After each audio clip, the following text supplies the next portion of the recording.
Welcome to The Happy Writer, a show about creating and sustaining a long-term author career. My name is Patty Jansen, writer of science fiction and fantasy. I've published independently since 2011. This show covers motivation, diversification, learning new skills, and your place in your career. Come on in and be happy.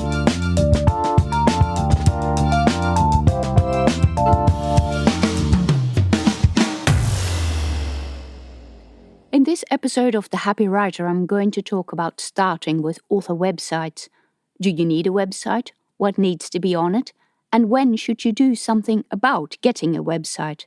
Then, what is actually the function of your website? Many people who don't know much about websites think that an author website is a place where you display a photo, a bio, and pictures of all your books with buy links. There is nothing to it. It's a simple site. It may look a bit self-important, to be honest, and dead boring. And if all you knew about websites was that they kind of looked like an ad, you would be right. They would say, "Why do I need to do this? Who is ever going to search for my name on Google anyway? It's much easier to find my books on the retailers. I can't see why I need to pay for a website as well." And there are indeed authors who think this, and some of them even do very well. But if you know me, you would also know that I tell people with a disturbing regularity that if you look for exceptions, you will always find an excuse not to do something. To those, I have a question. Do you look for exceptions to the rule because you believe it gives you the best opportunity? Or do you look for them because the idea of setting up a website intimidates you and you take any excuse not to do it? Yeah, I thought so.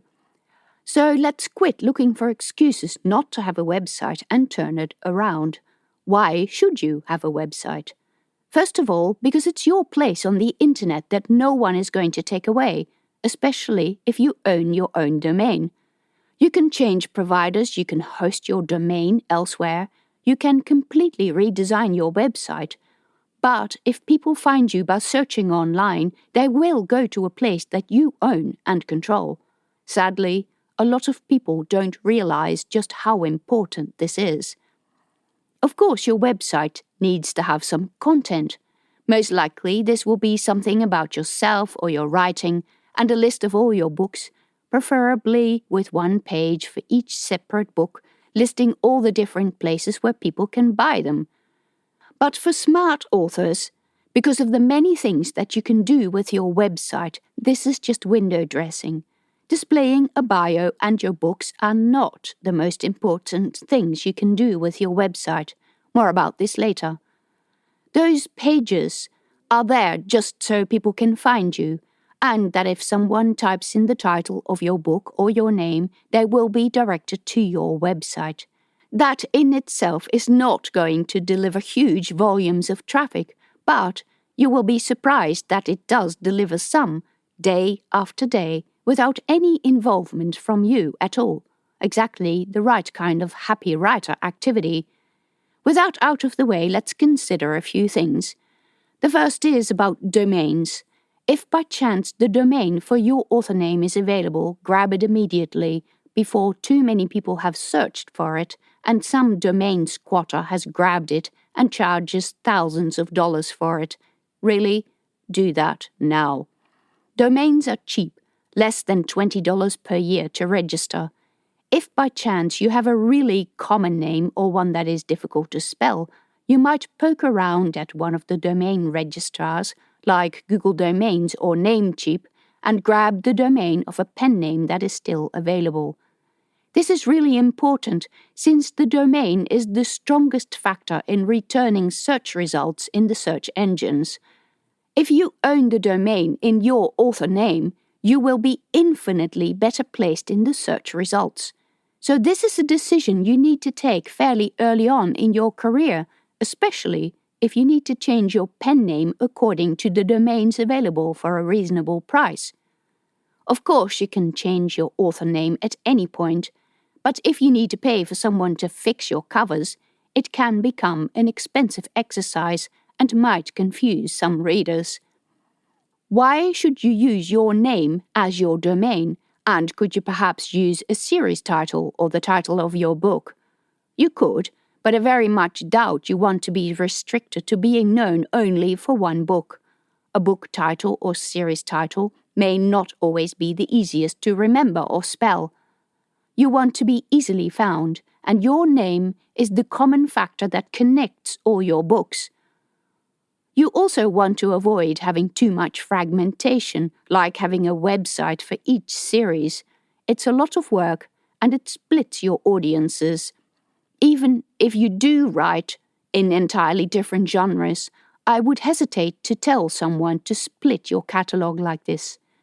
Okay, I got the domain. Now what about the website? Do I need to spend big on website design?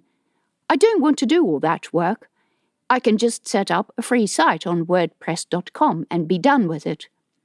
Of course, you do not need a fully fledged, professionally designed website right from the start. It's okay to grab a free one when you're just starting, and make sure that you learn about what you want and what is necessary or possible on the go. However, if you think you can make do with a free website forever, you're very soon going to be disappointed. I mentioned earlier there are things you can do with your website that go beyond simply displaying your books and author bio. Your website can be an engine that runs behind the scenes, that redirects people, that allows people to buy directly from you, that allows you to limit content to certain people, that allows people to sign up for your mailing list, that allows you to display your book on a page free from any ads for books from other authors. Free websites won't allow you to do any of those things. For example, one of the things that your website should have is a way to sign up for your newsletter. Ideally, you would like to place an embedded form on the website where people can sign up and their email address goes automatically to your list. You need integration between the website provider and the email list company for this to happen. Surprise, surprise! The free sites do not integrate with any of the mailing list providers, which means you can't find a way to embed the form. This is because the free sites have included a section in their terms and conditions, the very long page of small text that no one reads, that you cannot host commercial projects on their platform, and they've taken steps to stop anything remotely commercial from happening. When you're an author and you want people to sign up or sell books, that's a commercial activity. This means that you also can't use a lot of very useful plugins, because free sites don't have plugins at all. I'm thinking about plugins to create evergreen links to put in your books, plugins that allow you to have a shopfront on your website, and payment methods and plugins that integrate with your mailing list provider. These sorts of things are the bread and butter of your website, the workhorse behind the facade that everyone sees. But why should I have a sign-up page on my website when my mailing list provider already gives me one that looks very pretty and professionally designed? Yes, and the temptation to just use the mailing list company's option might be great, but make sure that at the very least, the link that you put in the back of your book for people to sign up is the link that you can change. There are places like Smart URL where you can sign up to do this for free, but it's quite cumbersome. I really like the plugin on WordPress called Pretty Links, which you host on your own website. Your link will be something like your domain / and then a customizable link. And when you change where you want this link to point, you only need to change it on your website. So, for example, you have a free book 1, and you have a promotion with BookBub. You give away 40,000 books. People take a long time to get around to reading free books, so a year later, you're still getting traffic from this promotion, but now you decide to change mailing list provider.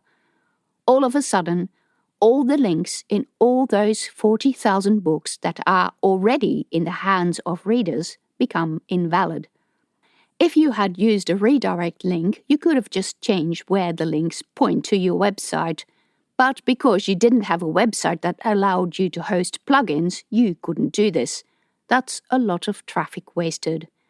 When you've been published for a number of years, it's pretty much unavoidable that people will end up clicking on dead links. But you really want to avoid contributing to that while you can.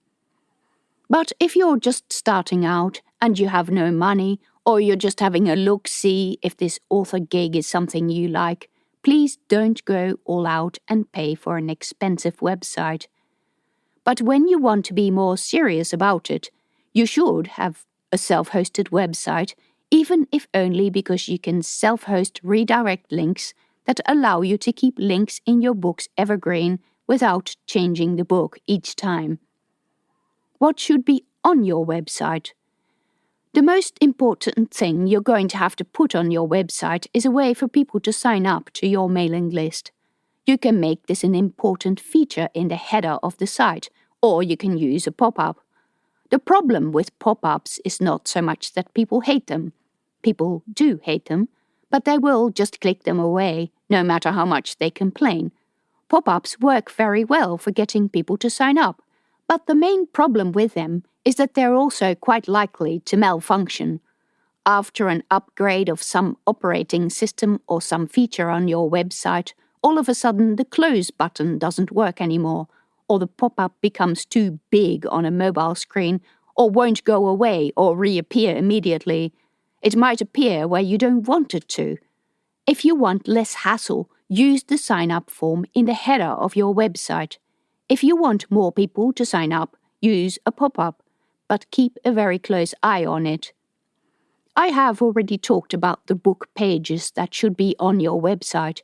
This is also where you can put your links to all the different places where people can buy your books. You can give them a sample. You can send them to BookFunnel, where, in order to get a sample, they have to leave their email address. This means that a couple of days later you can email them and ask them if they like the sample. You can include a simple buy button, downloadable from PayPal, on this page. You can then integrate this with BookFunnel so that when they paid, they get sent an email with the download links for the file. You can include an audio sample. There are several audio players available. If you're looking for one that's simple, I really like the audio widget from Apple. Remember that even if your book is exclusive to Audible, don't forget that it is also available on Apple. You can talk about the background of your book and your reasons for writing it. You can ask people questions or include pictures of localities that you used in the book, or of characters. I include a character sheet for a long series. I have background information. Basically, the sky is the limit. Because you will use this page to the book in the links in your back matter, people will visit it. The main point is that your website is a place you control. It's a place where you can put whatever you want without restrictions. You only need to have one very mild run-in with a retailer to realize just how important this is.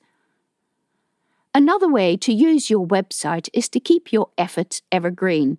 Done an interview, had someone post a nice review, been featured on a podcast. Make a brag post on your website and link all those items there. Social media operates on a 24-hour cycle, and everything you post today has vanished tomorrow.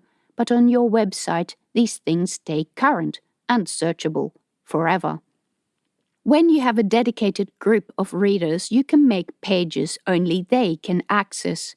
You can even install forum software to talk to your fans.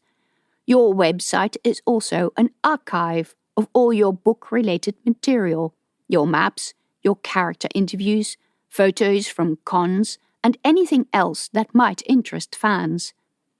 Should you pay for someone to do your website? If you want, but with the current crop of drag-and-drop designers, it's not that hard to knock something out. I'd advocate that you do this before engaging someone else, because it helps a lot to know a bit about what is possible.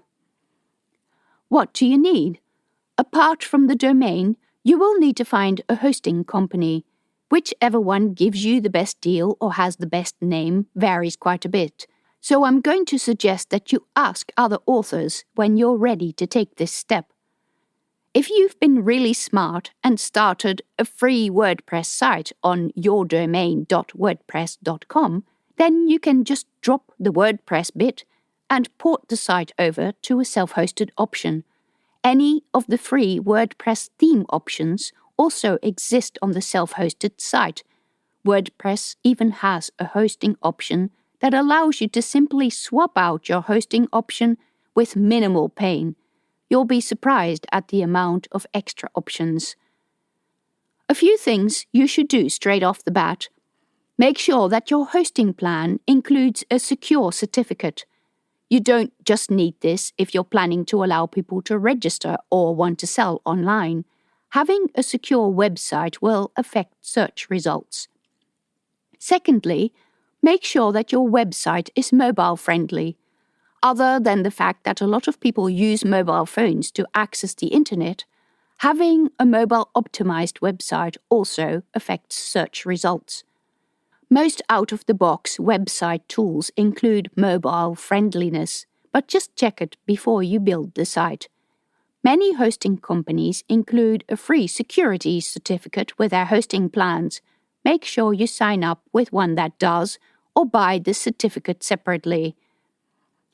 Another thing you should do is set up an email address that reads youremail@yourdomain.com. Replace your email and your domain with relevant names, of course.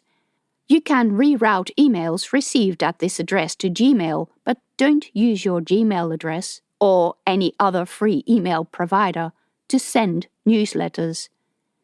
Next, go to your mailing list provider and follow the steps to authenticate your domain. This makes your emails less likely to get caught in spam filters. Now you're ready to take your website into the world. Thank you for listening to the Happy Writer Show. Check out links and other episodes on my website at pattyjansen.com and my YouTube channel.